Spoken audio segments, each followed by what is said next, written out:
নিজের জীবিত মেয়ের শ্রাদ্ধ ক্রিয়াকর্ম করে সমস্ত ডকুমেন্টস পুড়িয়ে সম্পর্ক সব বিচ্ছিন্ন করলো তার বাবা মা সহ গোটা পরিবার। ছাত্রীর নাম রাখি বিশ্বাস, স্নাতক কোর্সে প্রথম বর্ষের ছাত্রী সে। রাখি হিন্দু ধর্মের হয়েও অন্য ধর্মের ছেলেকে বিয়ে করে সে পালিয়ে যায়, যেটা তার অপরাধ। তাই বাবা মা নিজের জীবিত মেয়ের ছবিতে মালা পরিয়ে শ্রাদ্ধ করে শেষকৃত্য সম্পন্ন করে। পরিবার সূত্রে খবর, রাখিকে বুঝিয়ে বাড়ি ফিরিয়ে আনাও হয়েছিল, কিন্তু আবারও সে পরবর্তীকালে চলে যায়। আর মেয়ের এই ব্যবহার একেবারেই মেনে নিতে পারেনি গোটা পরিবার। তাই মেয়ের সঙ্গে সম্পর্ক রাখবে না বলে পুরোহিত ডেকে নিয়ম নিষ্ঠা মেনে জীবিত মেয়ের ছবিতে মালা দিল পরিবার। ন্যাড়া মাথা হয়ে শ্রাদ্ধ করলো কাকা।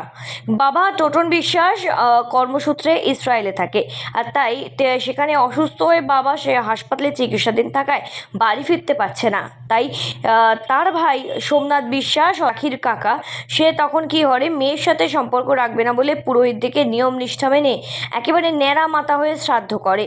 এবং মেয়ের কাকা শ্রাদ্ধ সম্পন্ন করার সাথে সাথে এই ঘটনাকে কেন্দ্র করে ব্যাপকভাবে চাঞ্চল্যের সৃষ্টি হয় নদিয়া জেলার অন্তর্গত নদিয়ার সীমান্তবর্তী এলাকার কৃষ্ণগঞ্জ খাটুরা উত্তরপাড়াতে। আর গোটা পরিবারে এখন মেয়ের চলে যাওয়াতে যেন শোকের ছায়া নেমে এসেছে এবং মেয়েকে এইভাবে বিদায় জানানো হয়। ব্যুরো রিপোর্ট, সঠিক বার্তা।